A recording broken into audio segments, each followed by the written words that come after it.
À présent, des élèves de l'IUT de Saint-Pierre, l'Institut universitaire de technologie. Depuis plusieurs années, ils mettent en application ce qu'ils apprennent dans des projets humanitaires à Madagascar. Cette année, il s'agissait d'amener de l'eau dans un village de pêcheurs à Majinga grâce à un système de pompage alimenté par des panneaux solaires. Les étudiants et leurs professeurs sont revenus, vous allez le voir, des images et des émotions plein la tête. Isabelle Allan avec David Coinon. De l'eau douce qui coule au robinet, chose banale pour nous. Mais dans ce village de Majinga, à Bouéni-Arenta, c'est une révolution. Francis, Jean-François et Olivier reviennent il y a quelques semaines d'une opération humanitaire à Madagascar.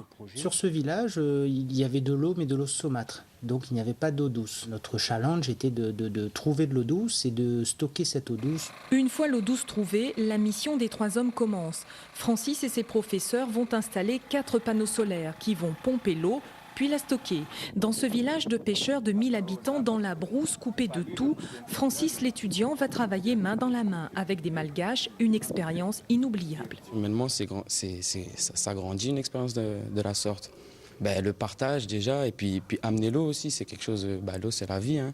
Donc amener l'eau à des gens qui n'ont pas...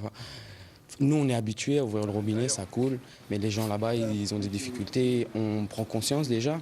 Jean-François, qui porte à bout de bras ce projet financé par le Rotary, garde en mémoire les remerciements des villageois dès que l'eau est arrivée. Pour l'anecdote, j'ai eu 4 cocos comme cadeau du chef de village, qui est très symbolique et qui est très important. Voilà, je retiens ces fameux 4 cocos. Nos professeurs vont continuer à changer la vie des Malgaches grâce aux énergies renouvelables. Avec 3 étudiants, ils travaillent actuellement sur un nouveau projet humanitaire. L'électrification d'un dispensaire maternité, donc à Madagascar, à Sakai. Actuellement, les femmes là-bas accouchent, on va dire, à la bougie. Donc c'est un nouveau défi pour nous et nos étudiants de monter cette installation à Madagascar. Il ne leur reste plus qu'à trouver des bailleurs de fonds. Quant à Francis, actuellement à la recherche d'un emploi, il imagine déjà des projets humanitaires en Afrique. La pilule sera désormais remboursée.